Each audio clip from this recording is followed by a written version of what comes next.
이번 파일은 이제 소리에 대해서 알 거예요. 소리가 아까 전에 종파를 배울 때 대표적인 예라고 했거든요. 이 소리는 종파예요. 소리가 종파다라는 소리는 이제 공기가 소밀 형태로 진동이 된다라는 걸 알 수가 있거든요. 소리는 즉 공기의 소밀의 진동 현상이에요. 여러분들이 어떤 학생들은 이제 보기 좀 불편하다고 하는데 대표적으로 소리를 아주 잘 표현한 그림이 281페이지 점이 많은 그림이에요. 어떤 점이 몰려있고요, 어떤 데는 점이 흩어져 있거든요. 점이 몰려있는 것은 밀이고요, 점이 흩어지는 건 소가 되겠죠. 이게 어느 한순간에 소리를 찰칵 찌는 거예요. 공기 분자가 파란색, 즉 산소 분자, 질소 분자들이 파란색 입자라고 해서 한 거예요. 근데 이게 소리가 진동인 현상을 이제 한번 잠깐 보여줄게요. 이제 보면 제가 준비한 게 소리급세거든요. 소리급세 여러분들이 초등학교에서 봤을 수도 있어요. 소리급세는 원래 이것도 떨어뜨려서 볼 수 있는데 그냥 제가 쳐볼게요. 소리급세는 이렇게 딱 치면 소리가 나요. 이게 소리급세가 이제 이 쇠가 흔들리거든요. 이 쇠가 흔들려서 이 쇠의 흔들림이 그대로 전달이 돼서 나무를 흔들고 나무 안에 공기가 흔들려서 공기가 여기가 터져 있고 여기 막혀 있거든요. 터져 있는 대로 쭉 나가는 거죠. 그리고 치면 소리가 나죠. 근데 과연 이게 소리가 진짜로 흔들리는 것인지 한번 볼 거예요. 소리가 흔들리는 걸 만지면 느껴요. 근데 여러분들은 지금 영상이라서 만지는 걸 못 느끼죠. 만지는 걸 못 느껴요. 제가 딱 대면 진동이 제 손을 감지해서 이게 멈추거든요. 이제 볼게요.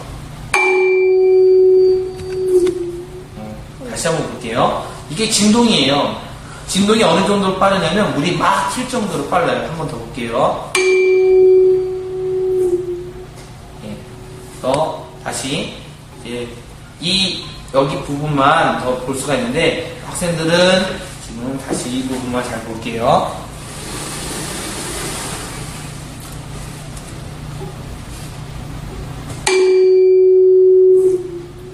진동이 멎으면서 물이 막 흔들리고 이제 진동이 멎으니까 멈추게 되겠죠. 이게 바로 소리급세의 모습이에요. 소리급세는 소리가 진동이라는 현상을 잘 보여주는 현상이고, 잘 보면 여기 소리급세에 이 쇠가 여기를 치면 쇠가 흔들림이 되게 많아요. 이 흔들림이 이 주변 공기를 흔들어서 혹은 나무를 흔들어서 공기를 흔들리게 하는 거예요. 이게 바로 소리급세예요. 이제 소리가 진동인 걸 알았어요. 근데 이 소리의 진동은 소밀의 현상이거든요. 소밀은 우리가 좀 파동으로서 공부하기가 애매해요. 우리는 횡파에 매우 익숙해요. 물결에 너무 익숙해요. 그래서 소밀을 이제 마르와 볼, 횡파 모습으로 바꿀 거예요. 이영주 선생님이나 혹은 저희가 가르치는 반이나 모두 이제 컴퓨터 프로그램을 이용해서 이제 소밀을 보여줄 건데 바로 이런 모습을 보여줄 거예요. 소리를 컴퓨터에 연결해서, 그러니까 컴퓨터에 마이크를 연결해서 아나 아니면 다른 소리를 내고 그 소리의 파형을 분석해 줄 거예요. 소리의 파형을 분석하면 이런 결과들을 알 수가 있어요. 먼저 소리는 파형을 분석할 때 시간대를 나타내는 소리예요. 이 시간대. 이걸 전부 다 예를 들어서 1초라고 합시다. 1초.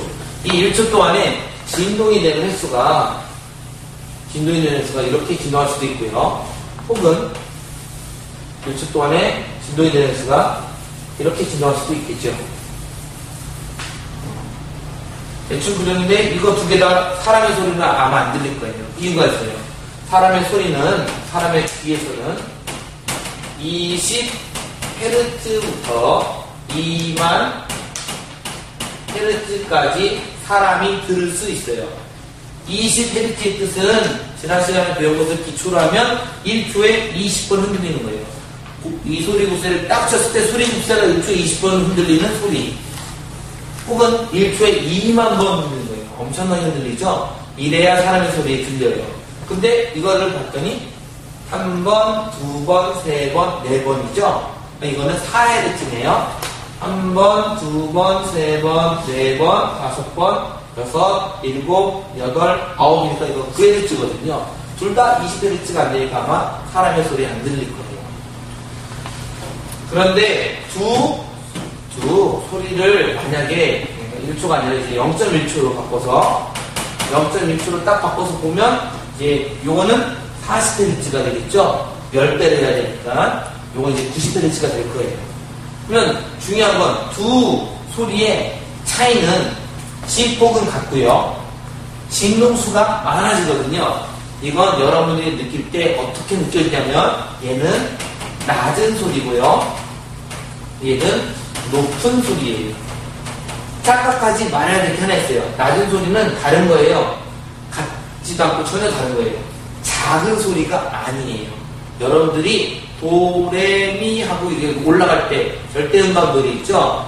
그때 소리를 크게 내는데 절대음감 놀이가 아니라 그냥 노래 부를 때 도레미 할 때 도가 낮은 음이고요. 내가 도보다 높은 음이고요. 미가 더 높은 음이죠. 그 음이에요. 낮은 소리는 음이 낮다, 음이 높다예요. 그래서 음이 낮다는 소리는 진동수가 작다는 소리고 음이 높다는 소리는 진동수가 많다는 소리예요. 그래서 소리는 바로 진동수에 따라서 소리의 높낮이가 결정이 돼요. 바로 음의 높이가 결정이 되는 거예요. 또 하나 있어요. 소리는 큰 소리와 작은 소리가 있거든요. 두 가지 소리를 구별할 건데 하나는 이렇게 들리고요. 다른 하나는 이렇게 들려요. 잘 봤더니 하나, 둘, 셋, 3Hz 정도, 하나, 둘, 셋, 3Hz 정도 똑같죠. 그런데 얘는 진폭이 이 정도고 얘는 진폭이 더 커요. 이때 진폭이 차이가 생겨요. 우리는 얘를 작은 소리, 얘는 큰 소리, 혹은 높은 소리라고 해요. 그러니까 센 소리라고 해요. 센 소리. 크게 소리 내는 거. 얘는 이런 경우에요. 피아노를 칠 때 그냥 높은 음자리에 도를 딱 치는 거예요.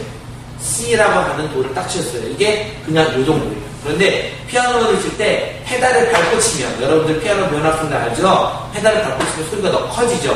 그때는 음이 진폭이 더 커져요. 망치로 더 세게 때리는 거예요. 아니면 이런 거랑 똑같아요. 선생님께서 여러분들한테 좋은 말로 혹은 아주 기분이 좋아서 아니면 앞에 있는 학생들에게 소곤소곤 말할 때는 이렇게 진폭이 작아요. 그런데 화가 났거나 아니면 크게 전달하거나 운동장에서 큰 소리로 말할 때는 진폭이 커져요. 그래서 진폭에 따라서 소리는 진폭에 따라서 소리의 크기, 우리가 컴퓨터나 mp3나 혹은 핸드폰으로 음악을 들을 때 볼륨을 조정한다고 하죠. 바로 그 볼륨의 결정이 돼요. 볼륨을 크게 한다, 진폭을 높게 한다는 뜻이 될 거예요. 마지막으로 소리에 대해서 하나 더 있는데 이게 바로 소리의 모양이에요. 우리는 그거를 맵시라고 해요. 소리의 맵시가 뭐냐면 여러분들 예를 들어서 오선지상에 높은 음자리를 그리고요. 그 다음에 여기 이렇게 하나를 딱 이 음표가 그려져 있어요. 이게 높은 음자리에 이렇게 그려져 있으면 피아노에서 어떤 건반을 치면 될까요? 여기가 도, 레, 미, 파, 솔, 라, 시죠. 그래서 시를 딱 치면 돼요. 근데 피아노에서 시를 딱 쳤어요. 근데 피아노를 안 배운 학생이 있어요. 근데 그 학생은 플룻을 잘 불러요. 플룻으로 시를 불었어요. 또 어떤 학생은 바이올린으로 시를 했어요. 전부 다 똑같이. 볼륨도 다 똑같이 조정을 했어요. 그런데 사람들은 누구는 피아노를 연주했다, 누구는 플룻이다, 누구는 바이올린이다 알 수가 있죠. 그 이유는 피아노와 플룻과 바이올린이 서로 표현이 다르게 됩니다. 두 파장씩 그려줄게요. 피아노는 예예요. 선생님도 피아노의 정확한 모양을 모르거든요. 피아노는 이렇게 그려줬다면 플러스,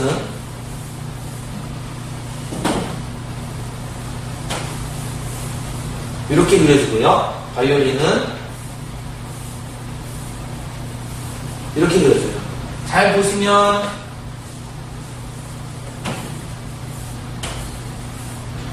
진폭이 같아요. 진폭이 같다는 소리는 소리의 볼륨이 같다는 뜻이죠. 진동수도 한 번, 두 번, 한 번, 두 번, 한 번, 두 번 같아요. 진동수가 같다는 소리는 음이 같다는 소리거든요. 진동수가 같다는 소리는 음이 같다는 소리고, 진폭이 같다는 소리는 소리의 크기, 볼륨이 같다는 뜻이에요. 그런데 사람의 귀에서는 얘는 피아노다, 얘는 플루시다, 얘는 바이올린이다 알게 되죠. 그건 바로 이 모양이거든요. 모양. 이 모양을 우리는 소리의 맵시라고 해요.